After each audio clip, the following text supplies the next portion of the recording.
Française avec Hélène Frade. Bonjour Hélène. Bonjour Pauline. On va commencer avec la tenue hier du meeting de François Hollande à Rennes, un meeting au cours duquel il a détaillé son calendrier pour la première année de sa présidence, si bien sûr il est élu. Plus que 17 jours, Pauline, avant le premier tour. Et nous dit Le Parisien ce matin, le candidat socialiste a décidé de créer la surprise et de donner un sérieux coup de rein à sa campagne, en présence d'ailleurs de son ex-compagne Ségolène Royal. Alors concrètement, me demanderez-vous qu'est-ce que ça signifie? Alors le but tout d'abord, c'est évidemment de couper l'herbe sous le pied de Nicolas Sarkozy, qui doit présenter aujourd'hui son projet. Son projet, je le connais, a dit hier François Hollande, c'est son bilan. Empire, pour ce qui est du sien de programme, le candidat socialiste a annoncé qu'il allait mettre en œuvre sa réforme fiscale dès juillet prochain, s'il est élu bien sûr. Un été qui s'annonce donc assez studieux pour les parlementaires. Il veut aussi organiser une conférence cet été pour la croissance et l'emploi et lancer 3 mesures pour augmenter le pouvoir d'achat des Français, avec évidemment le gel du prix des carburants pendant 3 mois, l'augmentation de 25% de l'allocation de rentrée scolaire et une rémunération supérieure à l'inflation pour le livret A, des mesures, on le rappelle, qui ont déjà été présentées par le candidat dans ses 60 engagements présentés il y a 2 mois maintenant. Voilà, rien de nouveau sous le soleil. En tout cas, des engagements qui coûteront beaucoup plus cher que les 20 milliards d'euros annoncés par les socialistes. C'est en tout cas ce qu'affirme la droite. Et c'est ce matin dans le Figaro qui ne revient pas à la une sur le contenu du projet que l'UMP doit présenter aujourd'hui. Manque d'infos ou volonté de créer la surprise, on ne sait pas. Pas encore de programme UMP donc au menu, mais plutôt donc le chiffre que la majorité dit être le vrai coût du programme de François Hollande, 50 milliards d'euros.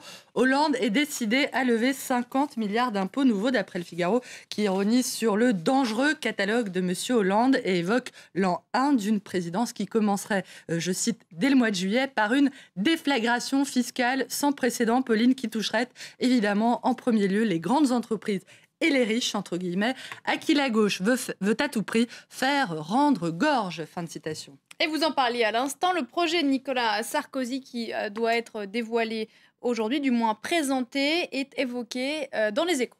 Le journal raconte que le candidat a l'intention d'envoyer un signal fort, notamment en matière de pouvoir d'achat.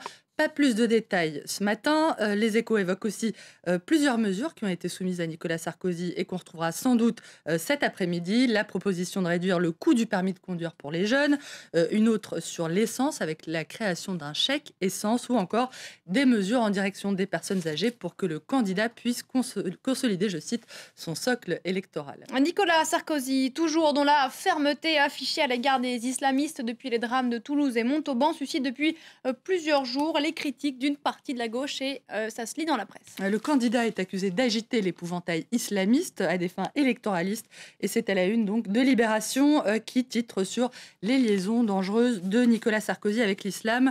Le candidat de l'UMP qu'on voit, Pauline, en train de s'adresser à la foule après avoir grimpé sur le dos d'un musulman en prière, une mise en cause politique de l'islam qui est évoquée avec amertume par les membres de la communauté musulmane de Villeurbanne qui ont été rencontrés par Libération, comme cet homme qui dit regretter qu'en période électorale, je cite, parler de l'islam ou du halal permettent aux politiciens d'occulter leurs échecs ou leurs difficultés à trouver des solutions aux maux de la société, comme si l'islam était pour eux une bouée de sauvetage. Fin de citation. Libé qui parle ce matin dans son édito du soupçon systématiquement entretenu en période électorale à l'égard des musulmans de France. Soupçon qui tourne invariablement à la machine à stigmatiser, je cite, et qui souligne qu'il existe malheureusement différentes catégories de Français, ceux qui le sont de plein droit et ceux auxquels il est constamment demandé, qu'importe leur histoire, de faire preuve de loyauté. Et on termine cette revue de presse, Hélène, avec La Croix qui revient sur les mesures annoncées par les candidats à l'Élysée pour lutter contre la pauvreté. 6 candidats, Nicolas Sarkozy, François Hollande, François Bayrou, Marine Le Pen, Jean-Luc Mélenchon et Eva Joly détaillent dans le journal la façon dont ils entendent lutter contre le phénomène.